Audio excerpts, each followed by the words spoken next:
हिफाज़त जमीयत हक़ परस्तन ऐं वलियन जी जमात हले दरगाह जंहिंते थो सदाई दर सुकल में जो उन दरगाह हर हिक जी जमीयत सां महबत उन दरगाह हर हिक जी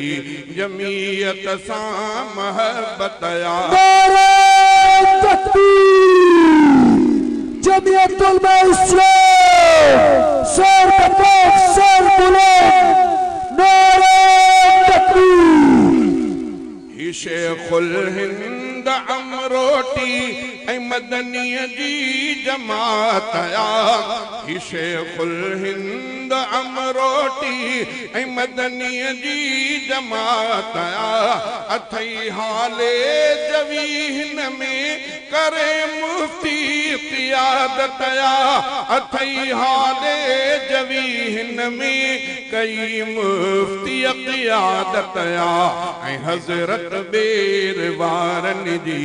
रही हिन सां हिमायत ऐं हज़रत बेर वारन जी रही हिन सां हिमायत कंदी हीअ दीन जो तहफ़्फ़ुज़ ऐं धरतीअ जी हिफ़ाज़त जमीयत हक़ परस्तन ऐं वलियन जी जमात हज़ारे जंग आज़ादी जहीरा जमीयत में हज़ारे जंग आज़ादी जहीरा जमीयत में हज़ारे जंग आज़ादी जहीरा हा जमीयत में लिखल तारीख़ जे वरकन में सारी हीअ वज़ाहत लिखल तारीख़ जे वरकन में सारी हीअ वज़ाहत कंदी हीअ दीन जो तहफ़्फ़ुज़ ऐं धरतीअ जी हिफ़ाज़त जमीयत हक़ परस्तन ऐं वलियन जी जमात के क़ुरान जा कारी ऐं मुफ्ती हिन में आलिम थी के क़ुरान जा कारी ऐं मुफ्ती हिन में आलिम थी के क़ुरान जा कारी ऐं मुफ्ती हिन में आलिम थी जमीयत मंझ तक़वा ऐं जमीयत में शराफ़त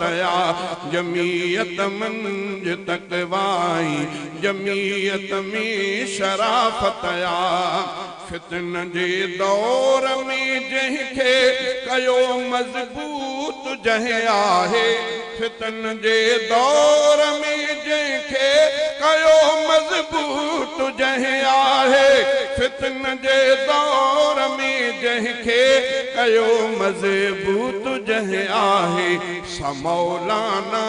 फज़ल रहमान सोहणे जी क़ियादत इमाम इनकलाब कायद मिल्लत इस्लामी हज़रत मौलाना फज़ल रहमान नारे तकबीर जे दौर में जंहिंखे कयो मज़बूत जंहिं आहे सा मौलाना फज़ल रहमान सोहणे जी क़ियादत जमीयत हक़ परस्तन ऐं वलियन जी जमात कई शहज़ादा तहक़ीक़ उलमा नबवी झंडे जी कई शहज़ादा तहक़ीक़ उलमा नबवी झंडे जी कई शहज़ादा तहक़ीक़